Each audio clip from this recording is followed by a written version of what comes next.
Right, new Destiny 2 expansion. The Witch Queen is packaged with a brand new campaign, new planets, weapons, quests, battlegrounds, mechanics, and more. Our new nemesis of the story is Savathun, aka the Witch Queen. Where'd I hear that before? She is a hive god and the sister of the Taken King. She also goes by other names such as Sothona, Archentrope, Queen of... Jesus Christ, that's a lot of pronouns. Anyways, we drop into Mars and our first objective is to find Savathun. Alright, well this might not take long. Guys, I found her. That was too easy. So it becomes clear that she has just flat out stolen the light. We ran into one of her knights, and It had a ghost, Ikora. A ghost. A hive knight with a ghost. But that means... Savathun stole the light.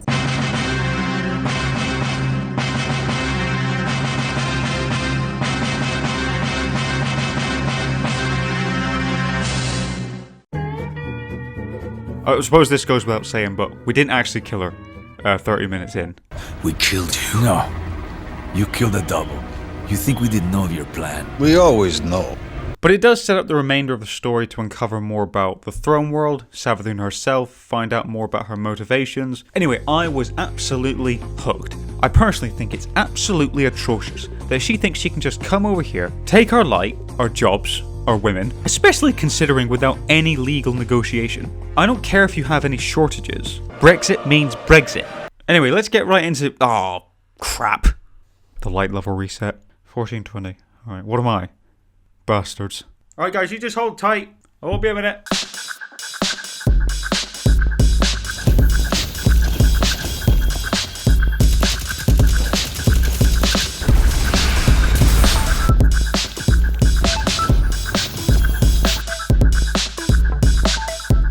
Nice. So when I started getting into the campaign, one of the things that hit me like a truck was the level design.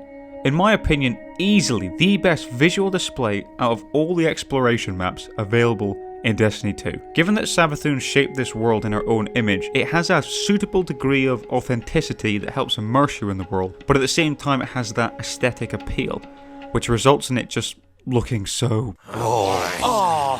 The new enemy we get to occasionally take on are the Lightbearers, who act as mini-bosses essentially. Elite members of Savathun's army who are the ones that are equipped with the light. It's best to be as aggressive as possible, given that they're able to recharge their supers really fast, as if they selected Crucible Mayhem. When they do activate their super, they act just like Guardians. They flash, there's an audio cue, and the game is actually nice enough to notify you in the lower left corner, but it's quite faint. What I think it should translate to is RUN! FUCKING RUN! There's a vast amount of new gear to uncover, and also the new crafting system, which allows players to shape the weapon that fits their playstyle the best. However, as of right now, the process of obtaining the builds that you want are extremely grindy. You begin by getting a lucky roll of a weapon with a red outline around it, which means that you can extract resources for crafting if you attune the weapon by simply just getting kills. I like this. It takes a minute, but it does encourage you to mix up your setup and not just stick with your precious masterworks. But the grind doesn't take long to become recognized. For starters, you need to attune the same weapon twice, I believe, before you can acquire the pattern for it, which essentially gives you the ability to access it from the relic, which is where you will craft. It's kind of like handing in a CV. The game wants to make sure that you have amateur experience with said weapon before you can maintain ownership. Then when you get into leveling up the weapon, resources are going to start costing more when you get to the more exciting traits. The best thing to do really is to just craft the weapon, then establish what you want your god roll to be, and then just work towards that.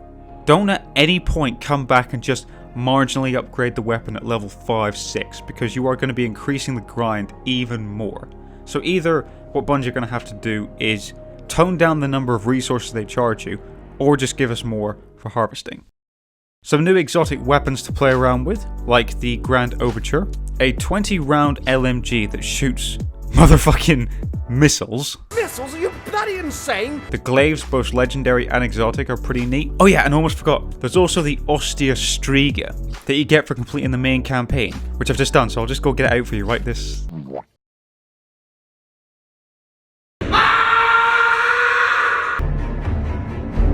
Other new content such as the Wellspring, which is essentially a 6-player activity that has 2 modes, so to speak, attack and defend, and they swap out on rotation every other day. The legendary campaign is very exhausting, but in a good way, and also the new raid, the Vow of the Disciple. I haven't actually got round to that yet because I'm currently in the process of studying all the mechanics and puzzles that occur, so that when I do jump in, I don't have speedrunners or world's first completion contenders yelling at me. And that's pretty much all I've got for you. Great new campaign, new gear sets, new activities.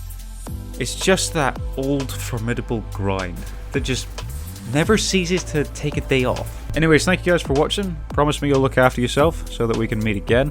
Now you click off and go with my blessing. See ya.